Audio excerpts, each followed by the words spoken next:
الحمد لله والصلاة والسلام على رسول الله. سبحانك لا علم لنا إلا ما علمتنا إنك أنت العليم الحكيم ولا فهم لنا إلا ما فهمتنا إنك أنت الجواد الكريم. Donc, à ce sujet, l'unité de la Ummah est un sujet très important. Comme chacun peut le constater, la Ummah est désunie et même très unie, très désunie. De toute façon, le prophète sallallahu alayhi wa sallam l'a annoncé dans plusieurs hadiths où il dit qu'il a demandé à Allah trois choses: que sa Ummah ne soit pas détruite par un fléau, Allah lui a accordé. Il a demandé à Allah que sa Ummah ne soit pas détruite par des ennemis, par des mécréants, des autres peuples, Allah lui a accordé. Et puis il a demandé à Allah que sa Ummah ne s'entretue pas, ne se tourne pas les uns contre les autres, et Allah ne lui a pas accordé. Donc c'est bien l'épreuve de cette Ummah, la division. Maintenant, la division, c'est à beaucoup de niveaux. Au niveau de la Ummah tout entière, qui ne parle pas d'une seule voix, qui n'agit pas ensemble, mais aussi jusqu'à n'importe quelle mosquée où les gens ne sont pas unis, et jusqu'à une famille encore où les gens sont désunis, etc. Donc à tout niveau, il y a le fléau de la division. Et donc nous devons travailler l'unité. Et ce que je vais vous dire, c'est que le prophète sallallahu alayhi wa sallam a donné l'image de cette Ummah comme un seul corps. Il dit مثل المؤمنين في توادهم وتراحمهم وتعاطفهم كمثل الجسد. L'exemple des croyants dans leur amour, leur entraide et leur miséricorde, c'est comme un corps. Ils sont comme un corps. Donc si nous sommes 1 milliard de musulmans ou combien, c'est comme les cellules d'un corps. Comme les cellules d'un corps. Donc le prophète dit, s'il y a une partie de ce corps, un membre de ce corps qui est malade, tout le corps aura la fièvre et aussi va veiller, ne va pas dormir la nuit. Donc si tu as mal quelque part, quand tu as la fièvre, c'est tout ton corps qui a la fièvre. Et quand tu ne dors pas, parce que tu as mal, c'est tout ton corps qui ne dort pas. C'est comme ça, les musulmans sont unis. Et qu'est-ce que je disais? Donc le premier point que je veux dire, c'est que chacun doit comprendre qu'il est une cellule dans un corps, qu'il est une partie de la Ummah. Ça, c'est le premier point que chacun doit comprendre. Je suis une partie de la Ummah. Vous voyez, si le corps s'est désagrégé, jusqu'à ce que chaque cellule va vivre toute seule, va se débrouiller toute seule, jusqu'à ce que chaque cellule oublie même qu'elle fait partie d'un corps. Pense que, voilà, elle fait sa vie, puis c'est tout. Et si on lui dit non, mais il y a les autres qui sont là, dit, moi, c'est pas mon problème. Les autres, moi, je fais ma vie, puis c'est pas mon problème de savoir ce qui se passe chez les autres. Est-ce que vous voyez? Donc, comme vous pouvez voir, la majorité de la Ummah n'ont pas cette conscience de l'unité. N'ont pas cette conscience de l'unité. Je vais vous raconter un exemple, ça va nous distraire un peu, mais pour qu'on comprenne qu'Allah Ta'ala nous aide. Mon père m'a raconté que quand il était étudiant en France, donc vous voyez, dans les années 50, et une fois il est rentré en Tunisie par terre, par voie de terre, il n'avait pas de quoi prendre l'avion, et arrivé en Italie, à un endroit, il n'avait plus d'argent. Donc il était en panne, et il marchait pour chercher une solution. Il s'est arrêté dans un café. Et le garçon est venu lui dire, monsieur, qu'est-ce que je vous sers? Il dit, écoute, je suis fatigué, j'ai rien, laisse-moi tranquille, je vais me reposer un peu, puis je m'en vais. Il dit, d'accord. Après, le garçon vient le voir, il dit, regarde, il y a une touriste américaine, une vieille, essaie de te débrouiller avec elle. Bon, mon père est parti. Il dit, bonjour madame, est-ce que je peux m'asseoir avec vous? Il dit oui. Donc il s'assoit, il est en train de lire un livre, puis il dit, madame, c'est quoi le livre que vous lisez? Elle dit, oui, c'est un livre sur la Shoah, quand les Juifs ont été déportés, on les a emmenés, on les a massacrés, on leur a fait ceci, cela. Et puis elle se tourne vers mon père, il est en train de pleurer. Elle dit, mais vous pleurez? Il dit, oui, chaque fois que je pense à mon peuple, et tout ce que nous est arrivé. Elle dit, ton peuple? Mais vous êtes juif? Il dit, oui, je suis juif. Il dit, mais qu'est-ce que vous faites ici? je rentre chez moi et j'ai plus d'argent, et ça fait 3 jours que je n'ai pas mangé, je suis là comme ça, je connais personne. Ah, dis non, c'est pas possible. Allez, garçon, amenez du jus d'orange, amenez des sandwichs et ça. Et elle lui a donné de l'argent, et puis voilà, il a pu rentrer. Vous voyez? Juste dire je suis juif. Une seule parole, ça tourne toutes les portes. Est-ce que vous voyez? Que si les musulmans, nous avions cette unité, ce sens de l'unité, que si ton frère te dit que je suis musulman seulement, c'est fini.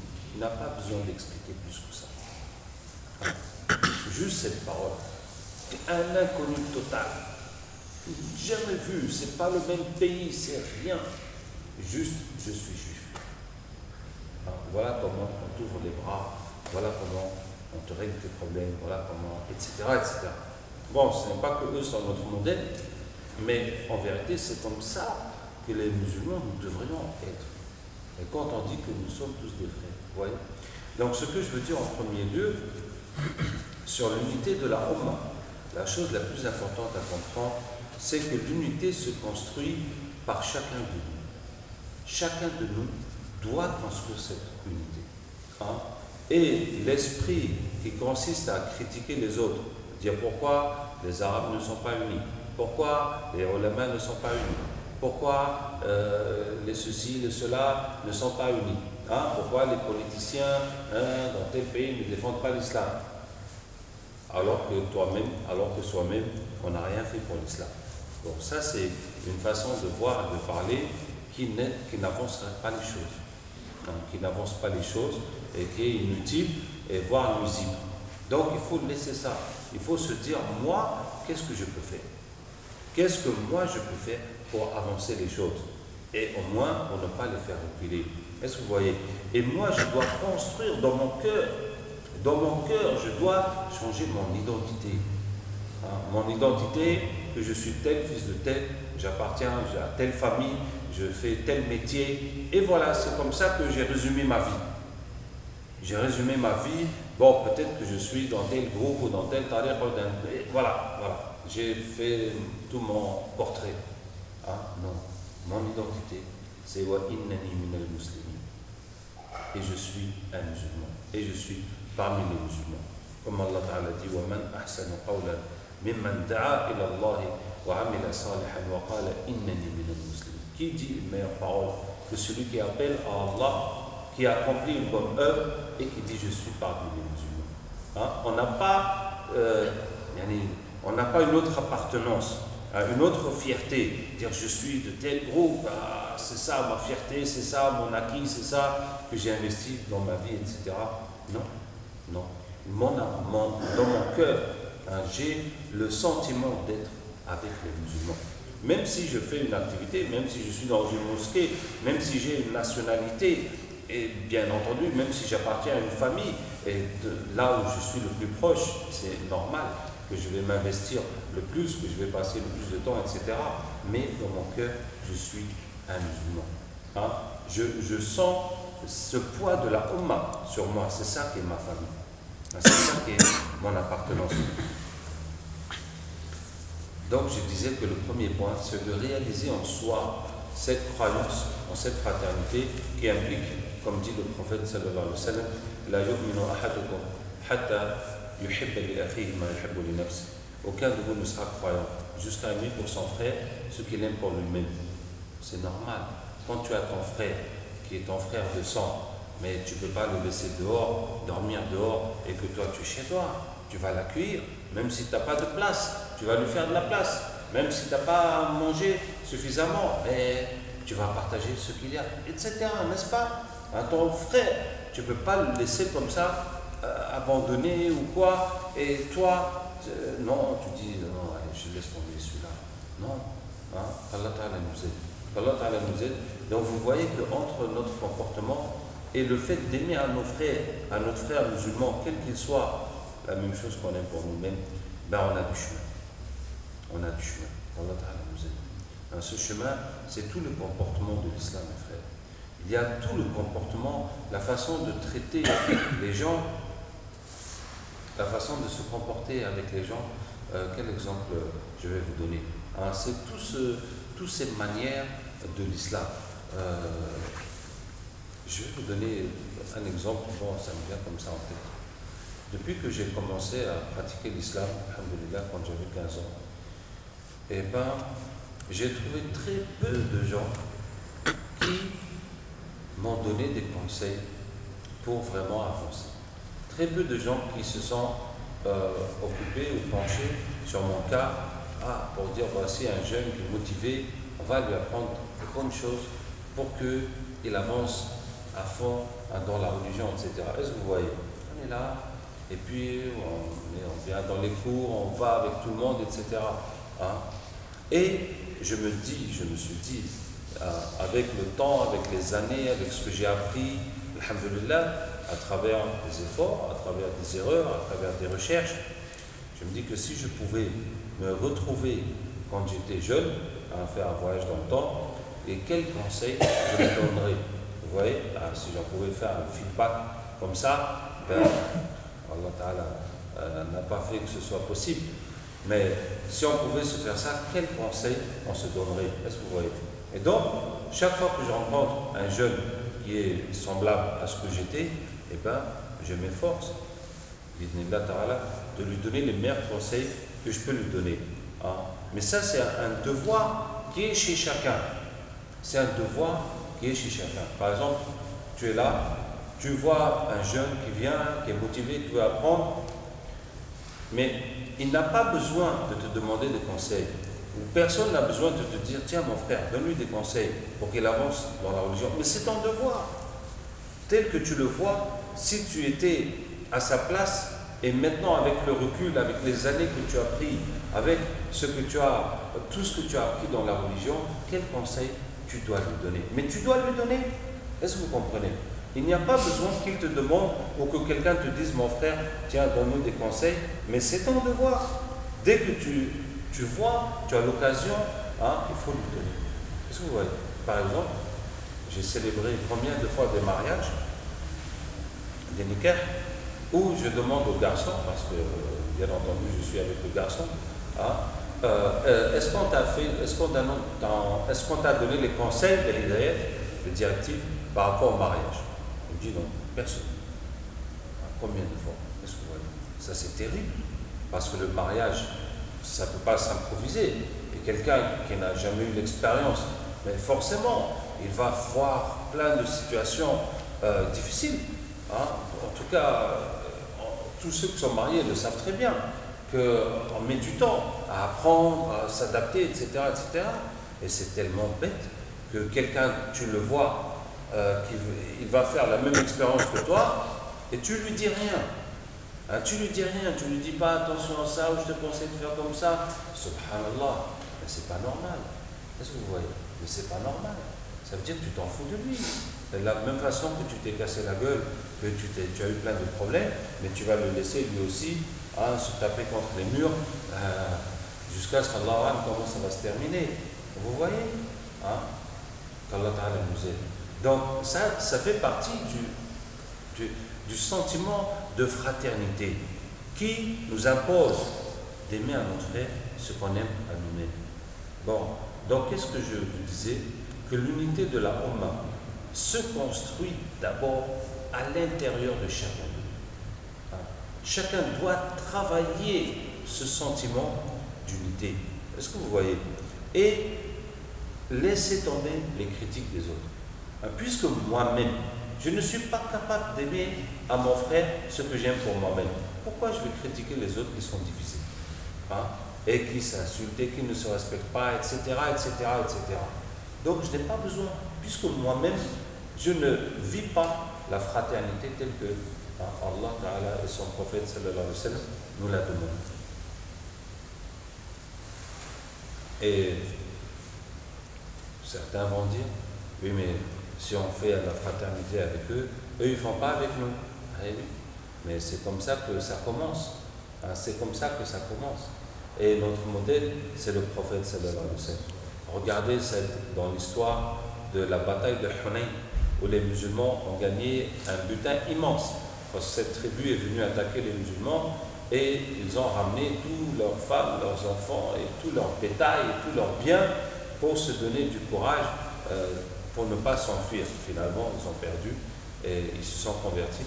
Et le prophète leur a rendu la liberté, mais il a gardé leurs biens. Et il y avait un nomade qui était là, qui regardait des moutons, une vallée de moutons, entre deux montagnes, remplies de bétail. Et il regardait avec admiration. Et le prophète lui dit, ça te plaît? Il dit oui. Il dit, c'est à toi, prends-le. Cet homme, je ne sais pas, il était choqué, mais imaginez n'importe qui parmi nous, mais c'est quelque chose de choquant, c'est quelque chose d'incroyable. Comment quelqu'un juste, ah ça te plaît ma voiture? Oui, ça me plaît, bah vas-y, allez à toi. C'est pas possible. Comment ça? Juste comme ça, hein? Mais c'est pas possible, c'est inimaginable. Hein? Alors cet homme, il est retourné dans sa tribu et il leur disait, hey, embrassez l'islam parce que Mohammed, il donne comme s'il n'avait pas peur de la pauvreté. Ouais. Donc, un des freins évidents à la fraternité et à l'unité, c'est la dunya, c'est l'argent. C'est l'argent. Bon, je ne veux même pas parler quand l'argent devient un facteur de division, de haine, de conflit, etc. Qu'Allah Ta'ala nous en préserve. Ça, c'est pire encore, Allah. Ça, c'est pire encore. Se battre, se faire du mal et tout pour l'argent. Bon, ça, c'est même pas notre sujet. Hein.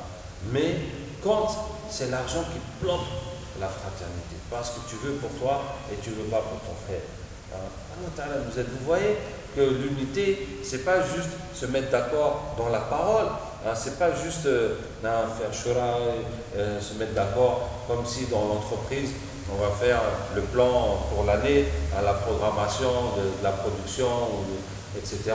Et puis on va se mettre d'accord. Non, c'est dans ton cœur. C'est dans le cœur. Et justement, une des barrières à cette unité, c'est la dunya. Et il faut être prêt à donner, sans regret, Même si après, le frère ou la sœur, il n'a pas été au niveau, il n'a pas fait ce qu'il faut, etc. Mais c'est un bien pour toi. De toute façon, tu vas libérer ton cœur de donner. Tu vas construire la fraternité dans ton cœur. Tu vas apprendre à compter sur Allah. Tu vas apprendre à compter sur Allah. Hein? Qu'est-ce que je veux dire?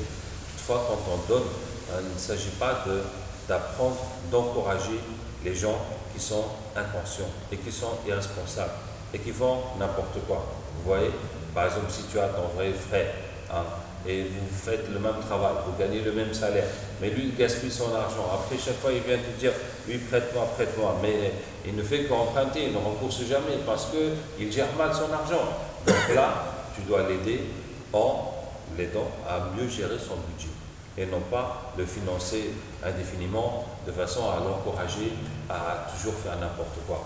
Bien, qu'est-ce que je disais? Que l'unité de la Ummah, ça commence dans le cœur de chacun. Allah Ta'ala nous aide. Et ensuite, on va recoller, on doit s'efforcer de recoller cette Ummah morceau par morceau. Est-ce que vous voyez? Comme un corps où il y a des milliards de cellules qui se sont effritées. Maintenant, il faut les recoller une par une. La fraternité au sein de la famille, avec le voisinage, entre les vieux et les jeunes, entre les riches et les pauvres, entre les différentes ethnies, les différentes langues, les différentes races qui sont là, etc., entre toutes les classes. Quand il y a quelques, on va dire, dans ce corps qui est mourant, où chaque cellule s'en va de son côté, qui est en train de se disloquer, quand il y a quelques cellules qui s'unissent pour faire une fonction, voilà, c'est-à-dire le doigt bouge. On dit alhamdoulilah, le doigt bouge, est-ce que vous voyez? C'est comme ça, quelques musulmans qui s'unissent pour faire une mosquée, pour faire une madrasa, pour faire un projet qui est bénéfique pour l'islam, etc., etc., etc. C'est comme s'il y a quelques cellules du corps qui se sont mis ensemble, voilà, pour faire quelque chose. Voilà, ça respire, voilà, le cœur bat. Il y a quelque chose qui fonctionne par-ci, par-là. Qu'est-ce que je voulais dire? Et donc, on doit avoir cette vision de quoi que ce soit qu'on puisse recoller, c'est déjà un acte. Hein, tout ce qui peut marcher, c'est un appui. Bon, je vais parler un peu des groupes. Masha'Allah. Qu'Allah Ta'ala nous aide. Hein. Donc il y a des groupes comme la Jamaat Tabligh, comme les Soufis, comme les Salafis, comme les frères musulmans. Bon, il n'y a pas tout ça ici. Il y a d'autres groupes, bon, d'autres associations qui font plein d'activités. Alors, toutes les activités qui sont bonnes pour l'islam, alhamdulillah, il faut apprécier, approuver, encourager tout ce qui est bon pour l'islam et qui est fait de manière conforme aussi à l'islam. Tant que c'est un bien pour l'islam, on encourage. Et c'est une nécessité de se spécialiser, de se spécialiser dans quelque chose. C'est comme ça, quelqu'un ne peut pas tout faire. Une seule personne ne peut pas tout faire. Et faire un groupe qui va faire tout, bon, ce n'est pas l'idéal. Puisque même, par exemple, dans la dunya, on a compris depuis un certain temps que plus on délocalise et plus on, comment on appelle ça, plus on délocalise et plus on se spécialise et on partage les tâches et les responsabilités, mieux le travail est fait. Les choses fonctionnent mieux. Il y a ce premier aspect, c'est considérer, respecter, approuver, apprécier toute activité. Et ensuite, il y a l'esprit partisan. L'esprit partisan, al-hizbiya, qui consiste à penser que je suis mieux que les autres. Que mon groupe, mon activité, c'est ça qui est meilleur. Comme Allah Ta'ala dit, kullu hizbin bima ladayhim farihun. Chaque groupe est fier, de ce qu'il a. Chaque groupe pense qu'il est le meilleur. Alors, cet esprit partisan existe dans tous les groupes. Et c'est difficile d'imaginer qu'il n'existera plus du tout. C'est difficile. Pourquoi? Parce que quand tu es dans une activité, dans quelque chose, mais forcément tu penses que c'est mieux, sinon tu vas aller ailleurs. Mais c'est la façon de penser que c'est mieux et la façon de le dire qui s'exprime. Qui est différente. Ça veut dire qu'il y en a. Le danger, c'est quoi? C'est que la fraternité de l'islam, ça devienne la fraternité dans le groupe. Vous voyez? Maintenant, dans le groupe, voilà, on est des frères. Et on applique les hadiths de fraternité et les règles de fraternité. Maintenant, avec les autres, non. Les autres, ça devient des étrangers. Et c'est ceux qui sont dans le groupe qui sont les vrais musulmans ou les vrais frères en tout cas. Et si quelqu'un sort du groupe, oulala, c'est comme s'il a fait ridda. C'est comme s'il a apostasie. C'est comme s'il a apostasie. Je me rappelle comme ça des frères qui parlaient d'un frère qui est parti au pays, puis qui a un peu fondu parce qu'au pays, c'est pas la même ambiance que là où on était. Et puis l'autre, il me disait, est-ce qu'il est encore là-bas? Est-ce qu'il est encore là-bas? Vous voyez? Comme c'était ça vraiment le signe de dire qu'il est encore avec nous. Tu vois, il ne lui a pas dit, est-ce qu'il fait subh à la mosquée? Ou est-ce qu'il gagne sa vie de façon halal? Il ne lui a pas dit, non, est-ce qu'il est encore là-bas? Ça veut dire, c'est notre carte d'adhésion dans le groupe. Pour dire que, ouais, nous, on est des barbus. On n'est pas comme les autres. Allah Ta'ala ait pitié de nous. Allah Ta'ala ait pitié de nous. Donc, je vous disais, il y avait une fois un frère qui est, subhanallah, il a bien grillé le truc, si je puis dire. Ça veut dire, c'est bien aperçu. Il m'a dit, j'ai remarqué un truc dans votre groupe, que quand on critique les autres, vous aimez ça. Est-ce que vous voyez? Malheureusement, c'était une réalité. Par exemple, on est Jamaat, n'importe quel groupe. Il y a l'autre groupe, concurrent, mais, ou bien, en tout cas différent, ou bien autre. Et quand tu entends parler que les gens là-bas, ils ont fait n'importe quoi, et ils se sont fait chasser de la mosquée, ou bien ils se sont disputés entre eux, le chef et le sous-chef, ils ne sont plus ensemble, ça te rend heureux. La hawla wa la quwwata illa billah. Ça te réjouit. La hawla wa la quwwata illa billah. De savoir que les musulmans, ils ont eu des problèmes. Pourquoi? Voilà, parce que ça montre qu'ils sont faux, qu'ils ne sont pas bien, qu'ils sont moins bien, et nous on est les vrais, nous on est toujours devant, on continue. Allah Ta'ala pitié. Vous voyez? C'est très dangereux. Ça, c'est l'esprit partisan. Ça veut dire que maintenant, les règles de l'islam, c'est à l'intérieur de notre groupe. Les autres, ils sont à l'extérieur. Hein. Et ce même frère-là qui avait grillé ça, hein, il m'a dit, et notre émir, là où on était, il lui a posé un piège. Il m'a dit, je lui ai posé un piège hein, pour voir sa réaction. Hein. Je lui ai dit, ah, Cheikh Koshk, peut-être vous ne connaissez pas Cheikh Koshk, mais c'est le plus grand prédicateur arabe. Donc, il y a Kishk ou Koshk. Bon, c'est le plus grand prédicateur arabe, donc il a des cassettes qui ont fait tout le monde arabe, vraiment, et masha'Allah, Allah Ta'ala l'a gratifié de cela. Il a vraiment secoué la population arabe avec ses prêches. Il faisait les sermons de l'homme. Et il disait au frère, Cheikh Koshk, vraiment, j'aime bien, il fait des bons prêches et tout. Il dit, oui. Il dit, il y a juste une chose qui ne me plaît pas chez lui. Il dit quoi? Il dit, c'est qu'il parle de politique. Il dit, ah, voilà, c'est bien, tu as compris. Tu vois, il lui a fait exprès, parce que les autres, ils étaient contre le fait de parler de la politique, de lancer une critique contre Cheikh Koshk, lancer une petite critique pour voir, et l'autre était tout content. Voilà, il était tout content que, voilà, on a trouvé, on l'a critiqué parce qu'il parle de politique. Bon, il parle de politique, ça veut dire que quand il y a des dirigeants qui font des trucs qui ne sont pas islamiques, eh ben, il va le crier très fort même. Masha'Allah, vous pouvez imaginer ce que ça fait comme effet. En tout cas, c'est comme ça. Allah Ta'ala nous aide. Qu'est-ce que je disais hein?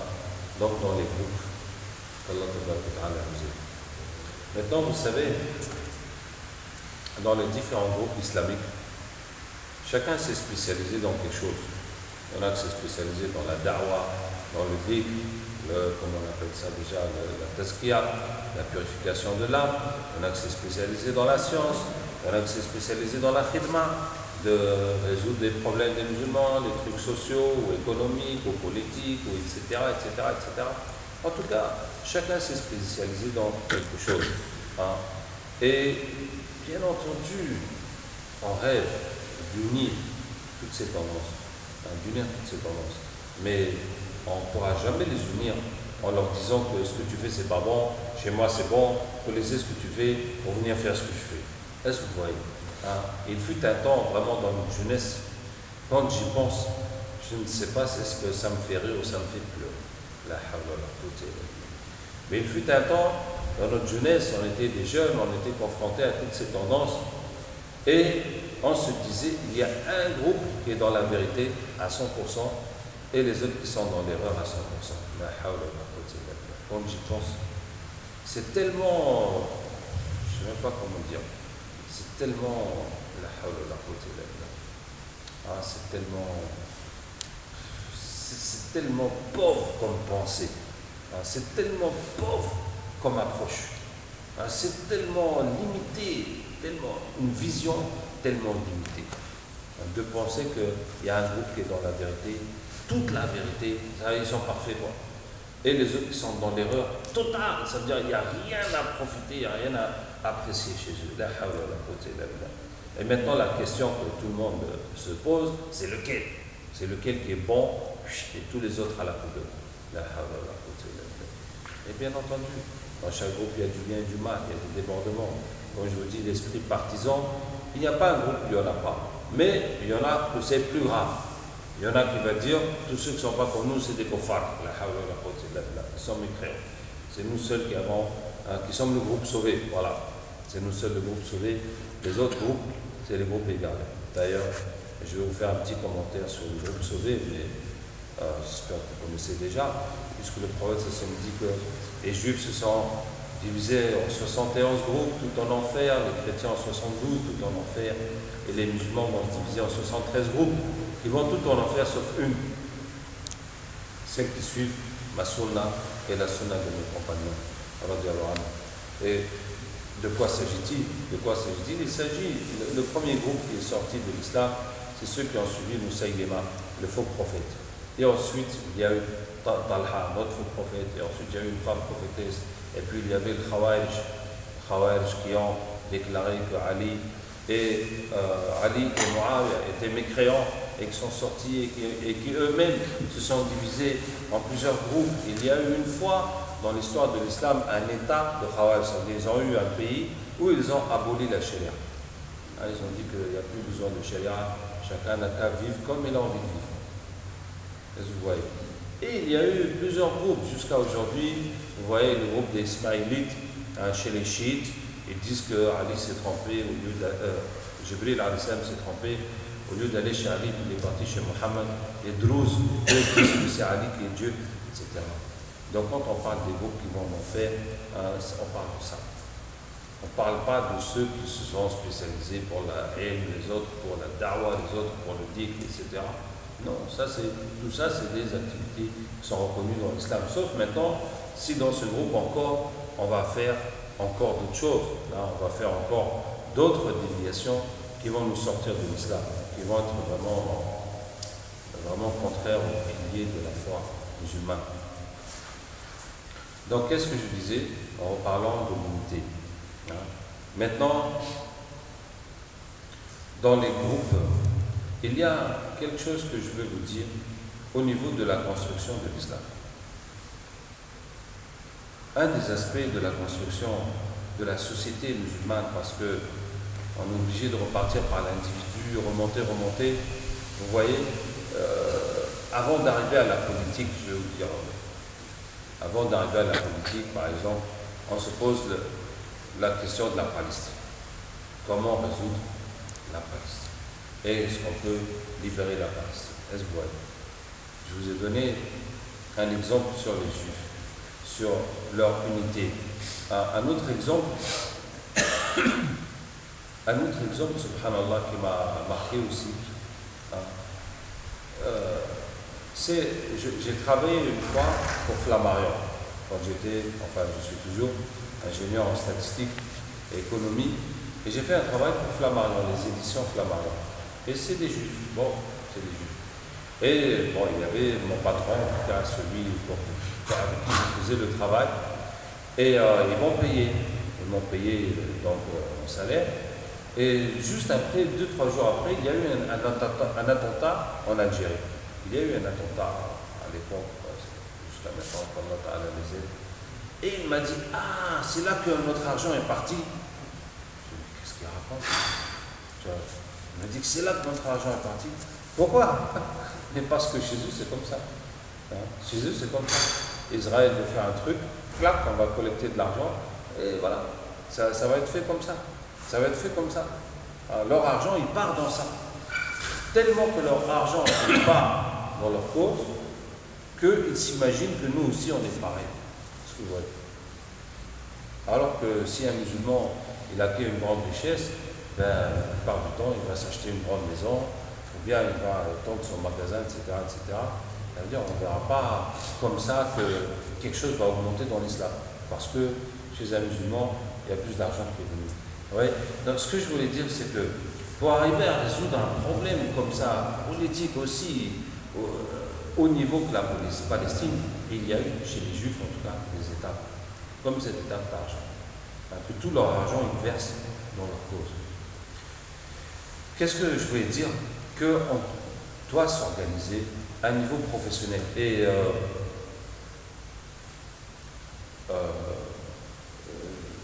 je me rappelle quand j'étais au Portugal, il y a une petite communauté indienne au Portugal. Et là-bas, j'avais discuté avec les gens. Et un détaillant, un commerçant, m'a dit que lui, il achète ses marchandises chez un grossiste musulman. Et le grossiste, parce qu'on a rencontré même l'importateur, il achète chez l'importateur musulman. Et l'importateur musulman, il achète à des usines en Inde qui appartiennent aux musulmans. Ouais. En tout cas, ça fait une maîtrise de la chaîne du début jusqu'à la fin. Et tous ces bénéfices, à tous les niveaux, ils vont chez les musulmans. Et puis, alhamdoulilah, ça permet aussi d'utiliser ça pour l'intérêt de l'islam. En tout cas, pour l'intérêt de l'islam. Mais après, il faudrait regarder plus loin encore l'intérêt de l'islam que simplement la mosquée, la madrasa. À l'intérêt de l'islam, ça va plus loin. Je vais vous donner un autre exemple encore. J'étais au Togo, à Lomé. Là-bas, il y a une situation un peu particulière. C'est qu'il y a des immigrés nigériens du Niger, beaucoup qui sont là-bas, et qui sont tous commerçants, et qui sont tous grossistes, et qui sont tous importateurs. Vous voyez? et qui ont des activités islamiques vraiment soutenues, qui ont fait une école pour leurs enfants, etc. Masha'Allah. Et donc les responsables sont réunis avec moi pour m'exposer ce qu'ils font comme activité et me demander des conseils. Donc au niveau des activités religieuses, je leur donnais des conseils, je leur ai dit, vous quand vous apportez vos marchandises, est-ce que chacun fait tout seul ou vous faites ensemble? Ils disent non, chacun fait tout seul.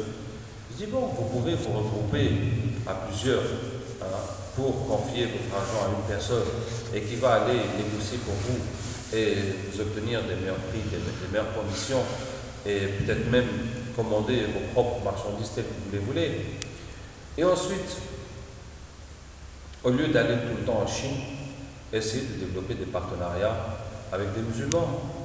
Bon, je ne connais pas ce qu'il y a partout, mais je sais qu'en Turquie, en Iran, en Malaisie, ailleurs, bon, il y a des musulmans qui produisent des choses très intéressantes, et au lieu d'acheter en Chine, parce que la situation en Chine, c'est que la population vit comme dans l'esclavage, que ce soit au niveau de l'agriculture, au niveau de l'industrie, et puis il y a quelques personnes qui s'enrichissent. Donc, ça veut dire le bien que ça va faire, c'est pas cher, mais c'est pas cher parce que c'est l'esclavage qui est derrière. C'est ça qui fait que c'est pas cher. En tout cas, ça veut dire que ça fera mieux avancer l'islam, d'acheter chez les musulmans, de faire des partenariats comme ça avec des musulmans. Et ensuite, si vous allez voir avec les producteurs, est-ce qu'ils ne peuvent pas venir faire une usine chez vous? Faire une usine chez vous, et comme ça, au lieu d'importer tout le temps, eh ben, vous allez produire vos propres choses et les distribuer là-bas. Ce que je veux dire, c'est que, vous voyez, il faut penser à unir la Ummah à travers des structures et des liens, et à tous les niveaux. À tous les niveaux, et de préférence, je dirais, de préférence dans un cadre professionnel. Ça veut dire, comment faire que ton travail que tu fais soit quelque chose qui construise la Ummah, qui fasse avancer l'islam. Au lieu de faire ton travail juste pour gagner ta vie, et après, tu vas courir à droite, à gauche, la soirée, les week-ends, pour faire quelque chose de bien pendant tes vacances, pour faire quelque chose de bien pour l'islam. C'est bon déjà, mais au lieu que ton travail même soit quelque chose qui n'avance rien à l'islam, mais comment faire en sorte que ton travail soit quelque chose qui construit l'islam? Voilà, je vais encore vous donner un autre exemple, je ne sais pas comment dire. Vous connaissez peut-être, bon, un frère, je ne vais pas donner son nom parce qu'on enregistre, mais en tout cas, c'est un frère qui a eu un doctorat en biologie, qui a eu un doctorat pardon, c'est pas un doctorat, c'est comment dire, une agrégation pour être professeur. Et quand il a passé l'écrit, il était dans les tout premiers. Vous savez, on prend 120 sur 1000 ou sur 1500 candidats, quelque chose comme ça. En tout cas, la sélection est très très dure. Mais il était parmi les tout premiers à l'écrire. Il m'a dit qu'il y avait 150 livres à connaître et il les a tous appris. Il a passé son écrit, il était parmi les tout premiers. Après, arrivé à l'oral, le professeur lui dit « Monsieur tel comment ?» Il lui donne son prénom. Et il lui a posé la question, il dit « Il a tout répondu. » Et le professeur lui a mis 2 sur 20. 2 sur 20. Et ce qui fait qu'il a été reçu, mais parmi les derniers. Il a quand même eu son agrégation, mais parmi les derniers. Vous voyez, il s'agit toujours des mêmes qui travaillent en dessous pour favoriser les leurs. Tu vois, si c'était un nom comme il fallait, là, au lieu du 2, il aurait 18. Mais comme c'était un nom comme il ne fallait pas, eh bien, au lieu du 18, il a eu 2. Vous voyez. Bon, je ne souhaite pas qu'un musulman soit là-bas pour tricher, pour favoriser les musulmans et briser les autres, mais pour être juste pour moi, pour ne pas subir des injustices. Masha'Allah, agit, au moins pour établir la droiture des choses. Vous voyez? Qu'est-ce que je voulais... Alors, je voulais prendre un exemple aussi des médias. Je vais prendre l'exemple des médias. Parce que, qu'est-ce que je vais dire? Vous voyez, l'importance des médias dans notre époque, n'est pas à démontrer. Et dans beaucoup de pays où je vis en Afrique, il y a des radios islamiques. Et c'est facile, bon, facile, pas, ça c'est trop facile à dire que c'est facile, mais c'est pas trop compliqué.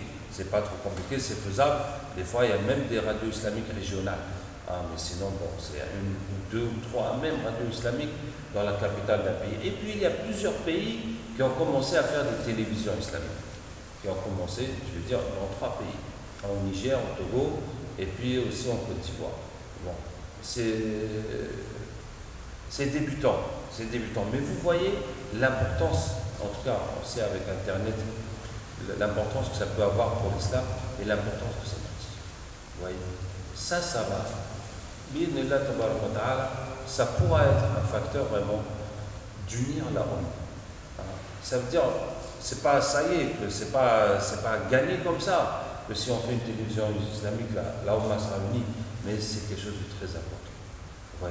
C'est quelque chose qui pourra, si ça peut être utilisé comme il faut, vraiment faire beaucoup de choses. Ouais. Vraiment, moi je dis ça, j'espère qu'il y en a qui va mordre à l'hameçon et qui va chercher comment faire, etc., et comment avancer les choses, parce que ce n'est pas les moyens qui manquent.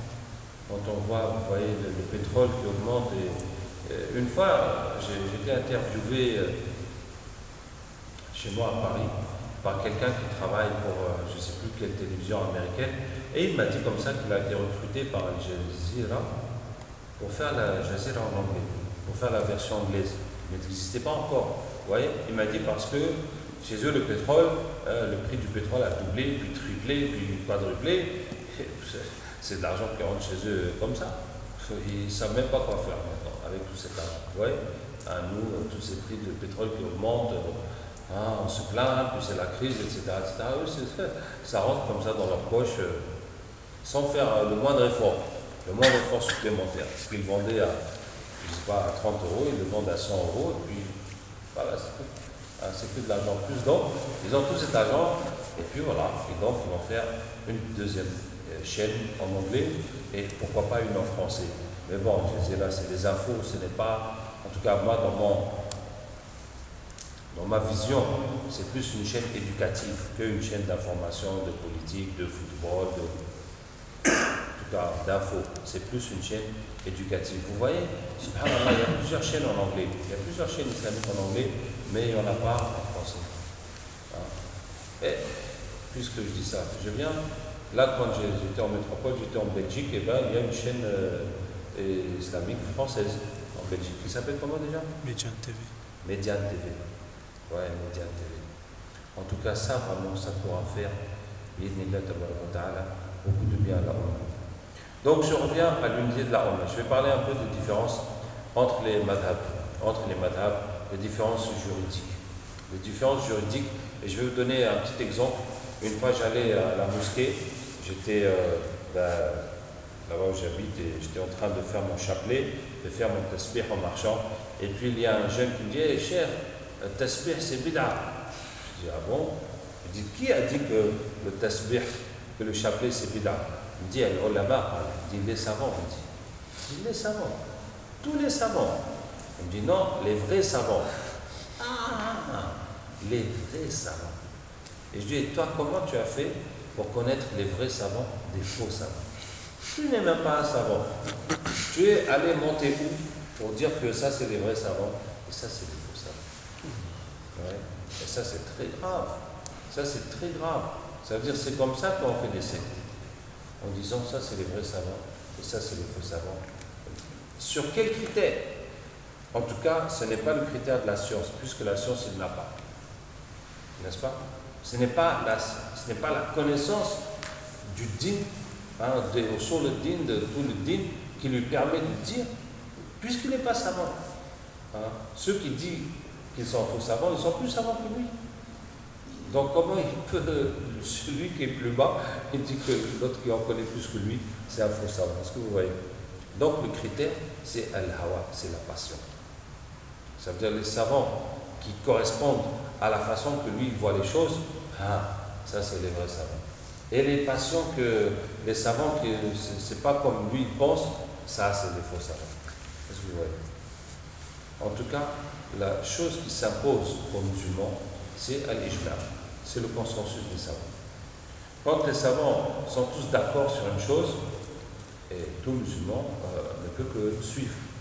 Tu ne peux pas, toi, dire non, moi je pense que les hadiths, c'est pas comme ça du tout, qu'il faudrait voir les choses autrement, et tu vas tout seul dire que non, tous les savants là, moi je suis pas d'accord avec eux, c'est comme ça qu'il faut faire. C'est pas possible. Vous voyez? Quand il y a ijma', il n'y a plus de choix. On doit suivre le consensus des savants. Mais quand il n'y a pas ijma', quand les savants sont partagés, personne ne peut t'obliger à suivre les uns ou les autres. Personne ne peut t'obliger. Tant que dans la religion, il y a des savants qui ont dit qu'on peut faire comme ça, mais personne ne peut pas te dire que tu n'as pas le droit de faire ça. Tu peux le faire, puisqu'il y a des savants qui disent qu'on peut faire ça. Est-ce que vous voyez? Donc, c'est une règle. Il y a une règle dans l'Amr bil Ma'ruf wa Nahy anil Munkar, ordonner le bien, interdire le mal, qui dit que pour interdire le mal, il faut qu'on soit sûr que c'est un mal. C'est-à-dire qu'on ne peut pas interdire quelque chose qui n'est pas sûr que c'est un mal, ou que certains savants disent que non, ça ce n'est pas un mal. Donc toi tu ne peux pas venir l'interdire, donc il y a d'autres savants qui l'autorisent. Est-ce que vous voyez? Bon, j'ai pas envie de vous dire que on n'a pas besoin de défendre que son madhab est le meilleur, ou son raï dans le madhab est le meilleur. Ça vraiment, en tout cas, j'ai toujours trouvé, excusez-moi, que c'est des débilités. Des débilités. Des débilités. Hein? Et je me rappelle une fois, j'étais dans la mosquée et je donnais un cours de fiqh, c'était donc en métropole. Hein? Ça, je ne vais pas m'aventurer à donner des cours de fiqh là où c'est pas mon madhab, quand même. Il faudrait tomber sur la tête. Hein? Mais en tout cas, là où je suis dans mon élément, je donnais des cours de fiqh et je parlais que le tahiyat al-masjid, on ne fait pas ça avant Salat al-Maghrib, et les délits, et les hadiths, et les ikhtilaf entre les savants, et quelqu'un est venu me dire non, ça c'est pas vrai, c'est comme ça, c'est comme ça, c'est comme ça. Ajib wallahi, ajib wallahi. Ça c'est une question qui a divisé les 4 imams en deux pour, 2 contre. Hein? 2 pour, 2 contre. Le fait de faire le tahiyat al-masjid entre Asr et Maghrib, ou de ne pas le faire, ou de simplement s'asseoir, faire tasbih et puis s'asseoir. Ça a divisé. Et puis après, personne n'est d'accord. Ça veut dire qu'il y en a qui disent qu'on ne fait pas tahiyat al-masjid. Mais si tu fais sujoud tilawa, tu vas faire le sujoud.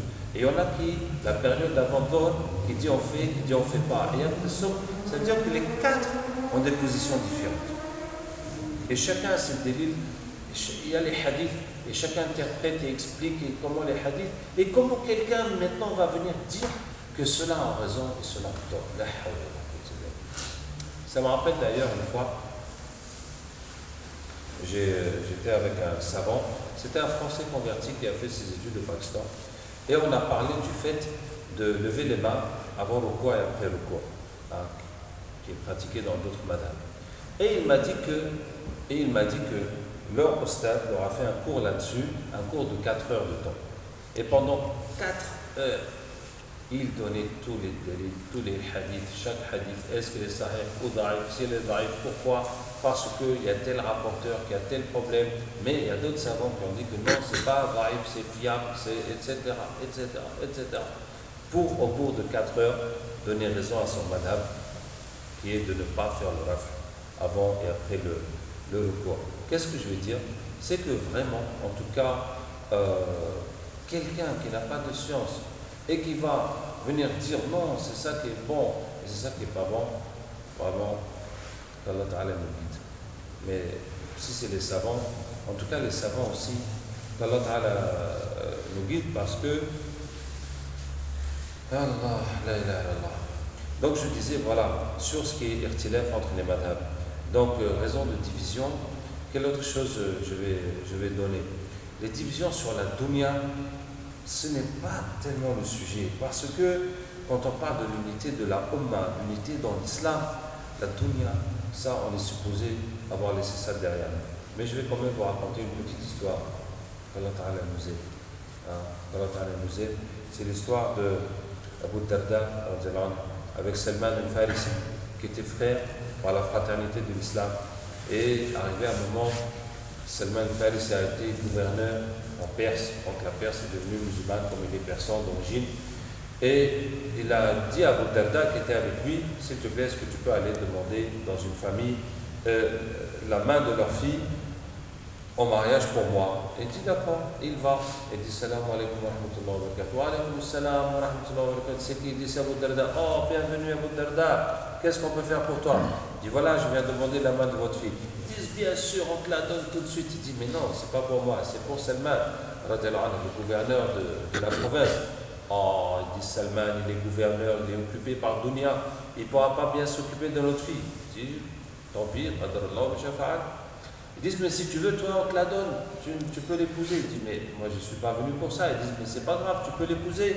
Il dit mais je suis venu la demander pour Salman, pas pour moi. Ils disent mais Salman c'est fini, maintenant elle est libre, tu peux l'épouser. Bon, il dit d'accord.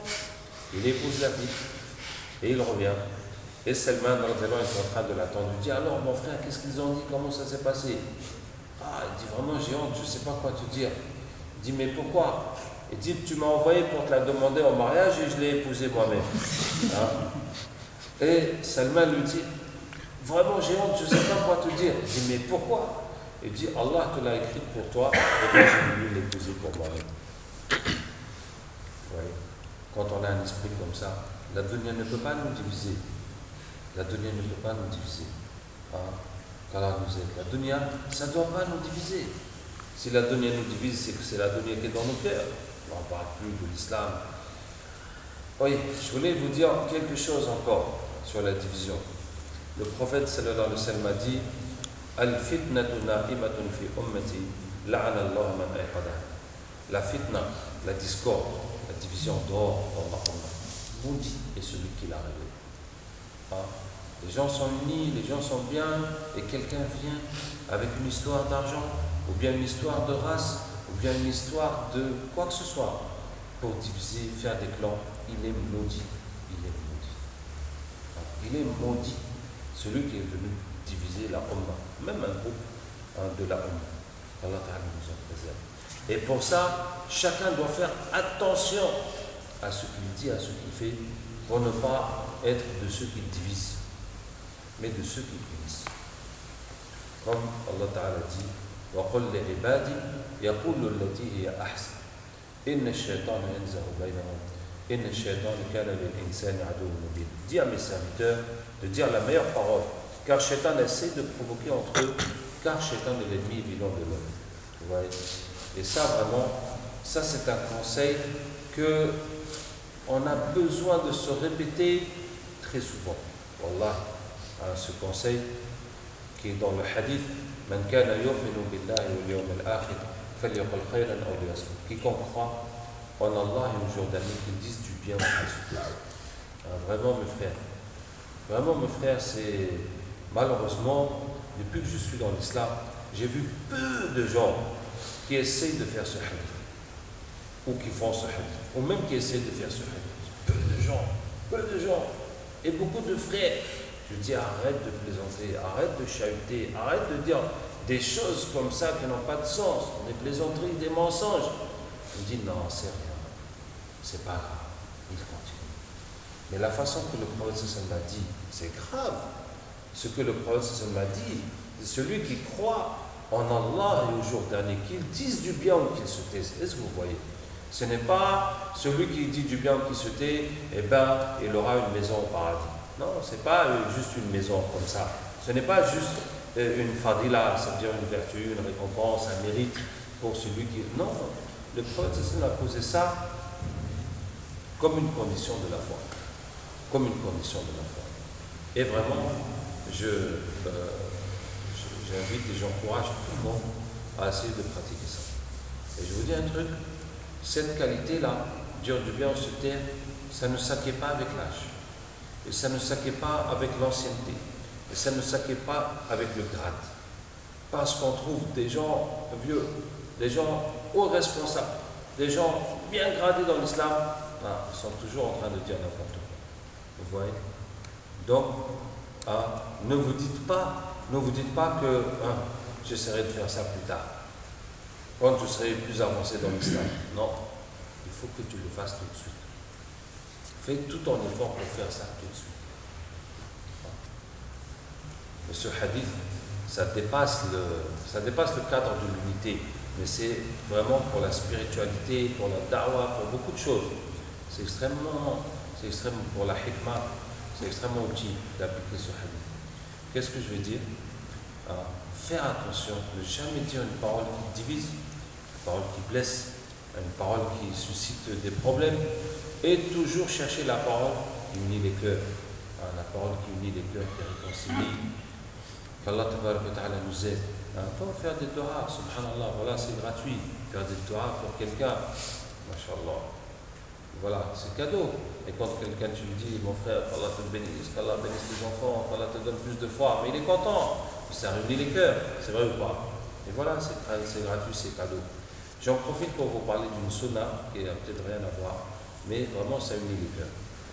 Il y a une sunna qui a disparu, wallah. Et si ce n'était que je l'avais lu dans Hayat al-Sahaba, dans la vie des compagnons, eh bien, sinon je ne l'ai jamais vu.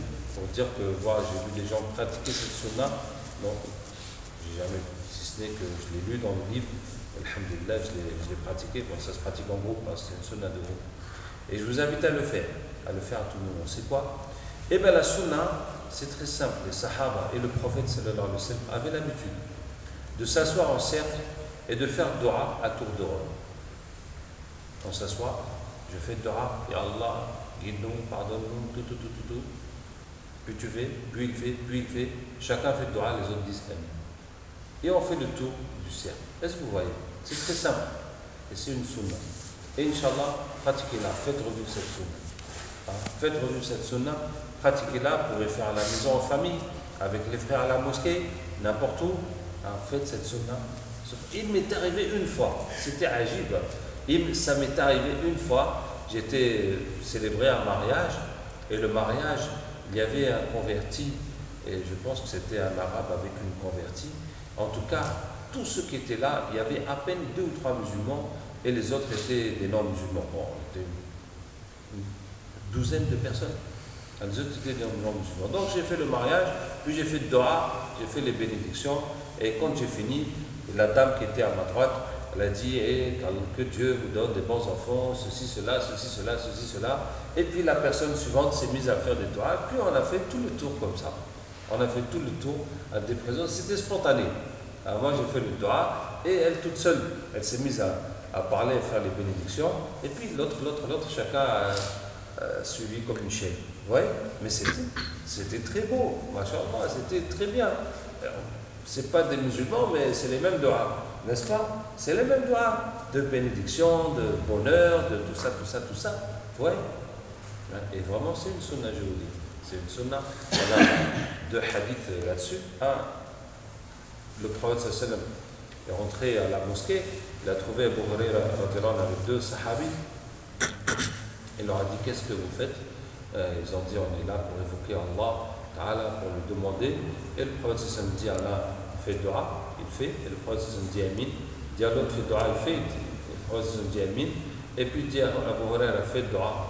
Et Abu Huraira dit: Ya Allah, je te demande la même chose que les 2 autres ont demandé, et plus une chose qui ne soit pas oubliée. Donc il a fait le résumé de tous les autres, qu'il a rajouté dessus, et une chose qui ne soit pas oubliée. Et le prophète sallam a dit Amin. Et les autres ont dit: ouais, nous aussi on veut une chose qui ne soit pas oubliée. Non, ça c'est Abu Huraira qui a gagné ça. Voilà, il y a une autre histoire avec Omar. En tout cas, c'était comme ça. Donc je vous dis quoi? Dire la meilleure parole, dire la bonne parole, comme par exemple le Torah. Et cette façon de faire, eh ben, ça augmente vraiment la mahabba, ça unit les cœurs. Qu'est-ce que je voulais dire d'autre sur l'unité? Voilà. Il y a le respect des anciens. Le respect des anciens, qu'Allah Ta'ala nous aide. Le respect des anciens, Ibn Khaldoun, rahimahullah, c'est un historien, un sociologue, a dit que toute civilisation passe par 4 étapes: les constructeurs, les continuateurs, les profiteurs et les destructeurs. Hein. Et les musulmans n'ont pas échappé à cette règle. Est-ce que vous voyez? Pourquoi je vous dis ça? Parce que, regardez par exemple là où nous sommes, à La Réunion, il y a eu des constructeurs qui sont venus